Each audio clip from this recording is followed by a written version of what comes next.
जवळच्या बातमीकडे आणि ही बातमी आहे पुण्यामधून पुणे पोशकार अपघात प्रकरणामध्ये एक मोठी अपडेट येते। अल्पवयीन मुलाच्या वडिलांना जामीन मंजूर झालाय आणि विशाल अग्रवाल यांना कोर्टाने जामीन मंजूर केलाय।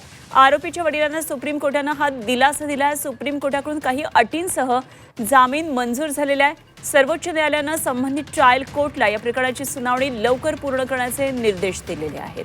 पुण्यामध्ये पोशकार अपघात प्रकरण घडलेलं होतं। एका अल्पवयीन मुलाने अपघात केला होता। पोशकारनं उडवलेल्या 2 जणांचा यामध्ये मृत्यू झालेला होता आणि या प्रकरणामध्ये या अल्पवयीन मुलाचे वडील विशाल अग्रवाल यांना आता जामीन मंजूर झालेला आहे। या संदर्भात एक मोठी अपडेट येते आहे आणि आरोपीच्या वडिलांना सुप्रीम कोर्टकडून हा दिलासा देण्यात आलेला आहे।